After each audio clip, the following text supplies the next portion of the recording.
and welcome back again for what I believe is part 8 of the current state of my Bionicle comics collection. Now, you guys can see here that I have 3 the same here for us, so I think this is another example of those duplicates that came in, for my brother and I. Either that or, I got our dates a little bit mixed up there. I'm not even really sure. But in any case, I know it is here very soon because this is kind of where the collection ended for quite some time for me. Now, in order to put that into detail, let me put it this way. Earlier in the series, I just kind of to show you is like exactly how it began my collection. I showed an empty desk just because I did not have issues 1, 2, 3, 4, 5, 6, 7. I think 8 is where they started coming into my brother and I hands, and those are usually the copies that I really held on to from the time. As you can see here, not so much as far as it is. This is where it would have ended, issue number 26, which actually does show for a date of September 2005, which is interesting. So, I'll show you guys the next one here in a minute, but the very next comic that came after this, I had not had in my collection until fairly recently. Now, as I brought up in the last video, things started happening. We had to move around. We had to do things. And hey, you're relying on mail to try to get into one place every single time when you're going all over the place. It doesn't exactly work out that well. So things were getting a little bit harder, especially in terms of me trying to get these as a child versus much later in the in the next decade and things like that. So just to go ahead and get this started here for us, why don't we take a look at these two? Like, this is my copy. I know the 20 of issue number 25. I also have a brother copy. I also have this Brickmaster copy, which I'm not sure if it was myself or my brother who was actually part of the Brickmaster one, the ones receiving these sort of alternative arts for it. Not really sure what was going on there, but whatever. It's all in the past. And right here would be the first one. Let's go through the standard covers first. And I did mention in the last video that this art piece is just amazing there for you. I don't know for sure. I'm pretty sure as far as how far back in history the comics go, this is probably the furthest back. It's sort of describing the origins of the Rahaga and things like that, which at this point I believe they were Toa Hagai or something of the sort, which fantastic. The concept is just amazing. I love the shields. I love these lances, these huge pole arms that they carry into battle, and the look of them. Oh man, the contrast between the golds, the silvers, and their colors. It is quite amazing for me, honestly. Now we still have that poisoned Metro Nui look there on the top, so that's still the thing going on there for us. On the back here, we get a little bit more details about the Vizirac there for us. Looks like we have some special offers going on. A free Bionicle gift. If it's not the Platinum Evoki, I'm not really too interested in that, especially so late into collecting these things. But this is a pretty good conditioned comic. I'd call it maybe fine or something. If we are looking at the pages and stuff, everything is looking fine on the inside as well. So I'm actually really pleased with this. We're starting to see advertisements of Bionicle 3, Web of Shadows towards the back. And, a lot of the artwork in this is amazing. Look at them trying to infiltrate that base to save, well, whatever those things are. I don't know if they found out it's their friends yet or not. But, yes, the Brotherhood of Makuta has turned against Madanui. At this point, things are go bad very quickly, But giving that one a quick bag, just so we have it in there. A fantastic piece of my collection. I really do love these ones. Now, the other one down here is the one that my brother has had for his collection for a bit.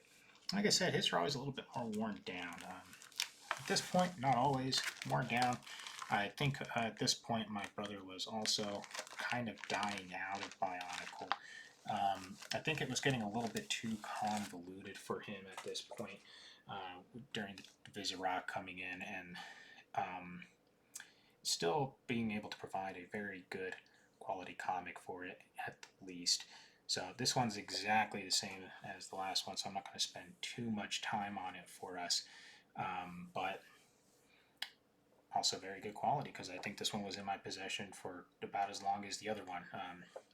Brother probably read it once and was like, okay, here you go. It's not as interesting as it used to be. He was really a fan of the OG Toamata. He did really like the Metru a lot too. In fact, he loved the Metru, I want to say, at least back then, maybe a little bit more than the Mata and the Nuva at the time. Mostly because of their posability, their, just overall funness as far as what they were as an action figure versus that. Now here's another one that I have a note on my Ziploc bag. I don't know how well that's coming up on the camera. It says never open right there. It's probably all small and everything anyways, but take my word for it. It's exactly what it says.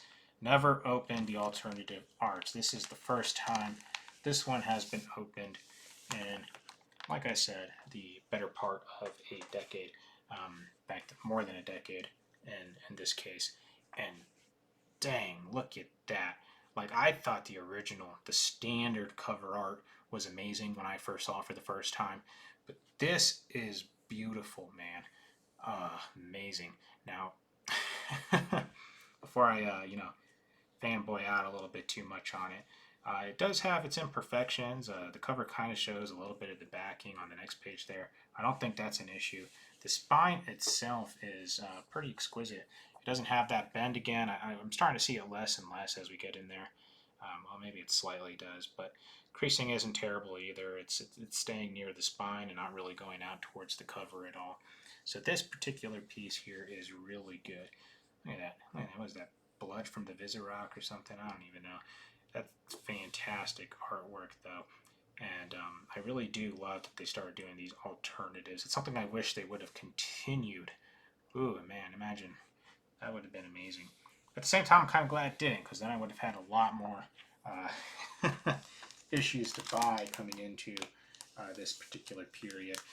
Because we were moving around a lot, I was having a hard time, trying to make sure that I was getting these comics there for us. But otherwise, this probably, even as far as the alternative comics go, the comic covers, probably one of the best comic covers in the franchise, I want to say, just because it's so memorable. And for me anyways, this is all my opinion. You're welcome to like whichever ones you like the most. I hadn't seen one this good, in my opinion anyway, since Divided We Fall. Again, I'm not sure why that one worked so well for me. But obviously there were other good ones. The Arrival of Takanuva, that cover art. There was also the Toanuva themselves. Very fantastic cover art on all of those. And they shouldn't be ignored just because these ones. And again, that's where we come to this one. This is where the collection would have ended. Issue number 26 for September of 2005, Hanging by a Thread. And indeed, the Toa Hordeika War. There was a lot of things going wrong. The final battle was almost on the place there for Metru Nui. And things were going to get interesting, man. Especially if you've seen Web of Shadows. If you have, you probably understand the whole gist of what's going on in these latter comics of the Metru Nui series. And it's good. Good art again. Now this one, I'm not sure if there is like an alternative cover. If there is, maybe I just don't know about it, which is likely the case. But, seeing how things are going here with this inventory, I'm going to find out. And, yep, yeah, there is an alternative. Well, this one is the alternative, so there is just a standard. Okay, yeah. I'll go ahead and make sure I get a standard in my collection, because I think this is the only one I have of issue 26. Go figure, this is where I find it out. But you know, it's fine. And here I was doing inventory thinking it was a complete collection, but that's why these things are important, you know. You want to do inventory, you want to find out things. Look at a couple of these Titan sets that they were advertising there for us. Amazing. And hey, look, Game Boy Advance. You know, you gotta play as your Metro too. Um, but good art nonetheless, all the way around. The back has a little bit more stuff there for us.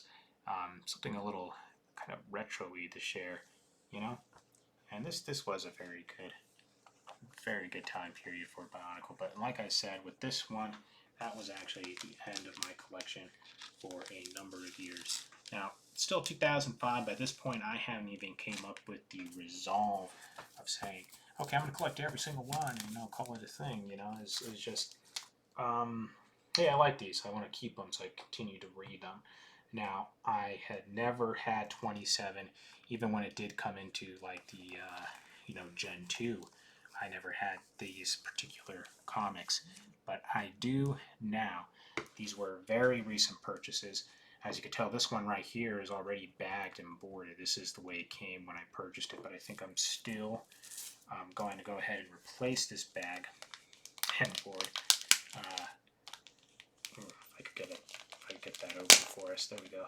And just because I don't mind the quality of this bag, it's just, you know, it's relying on a Scotch tape piece rather than, you know, the adhesive that the ones I'm using right now. So I'll go ahead and pull that one out of there, and I'll probably recycle that board too. But for now, let's just go ahead and get it out of its case. And there you go. Standard art for Fractures, November 2005 for it. And then look at that. We have our Brickmaster version too. You know, at this point in the time too, I think the Lego Club was just having issues, not only because we were moving, but because, you know, a lot of stuff ended up just getting lost. We never received certain ones. So this was, I think, definitely one of those ones we never received. See a slight crease there on these ones, but still fantastic quality. It's probably the quality I would have had if I kept it all these years if I did receive it. Likewise with this other one right here. But let's go ahead and pull up the standard a little bit closer so we can see that in the camera. And you know, pretty good. It gives a sense of scale to the fortress that they're going in there. The Toho Hordika there, and the spine. Very good quality. Hardly a crease. Some opening damage, you know, that's hard to avoid, especially if you are reading it. And on the back, look at that. We are already getting into the new line. Of course, again, this is the last of the saga. And, you know, they're going to have to, you know, release their stuff. This is the teasers. All the teasers are like this. And they're fantastic for it. And they're really a good way to build up hype as for a child. And at this point, you know, I think I was already 10 years old. Yeah, I was definitely 10 years old during this point. And, you know, it's good stuff. Good stuff. Now let's take a look here. And spine's kind of alright. Taking a quick look at that. This is the alternative art for this particular comic, issue number 27. Ooh, that's a good view right there. It does like to refocus a lot, this camera, and I do apologize if that's really messing with you guys. Again, it's just mostly an inventory, so I'm not trying to, you know, do some high quality YouTube production or anything like that, but you know, it's there for anyone else who wants to see it, but mostly for me as well. Again, kind of the same back cover there for us, and I'm not sure if we looked at anything on the inside, but the art is pretty good. Let's see here. Join the fight for Metronui. Look, this one is putting up all the sets out there for us, given the Hordika and the Vizirok and things. And, ooh, yeah, look at that. Only available at Walmart. those are the two I would have loved to have. I guess I could get my hands on some. I know there was a couple of like fan and mocks that came out. We also have advertisements, more swag, and also for Web of Shadows. But I'll leave it at that for now so I can get this bagged up. I'm sure you guys are waiting, like as bad as I am, to see what the other ones are there for. I do have Ignition to cover, and Lattori, and a whole lot more. This is actually turning out to be a lot longer than I had initially thought here. So you guys can look at my little weep art there. So I'm thinking I'm going to get as far as whatever is left here, which is probably just the early Ignition ones. And maybe we'll see what we can do about those Glatorians for the time being. But for now, I guess that's everything I had to say. We're already getting close to time. I didn't think I took that long on those ones. So you guys have yourself a good one. Do take care.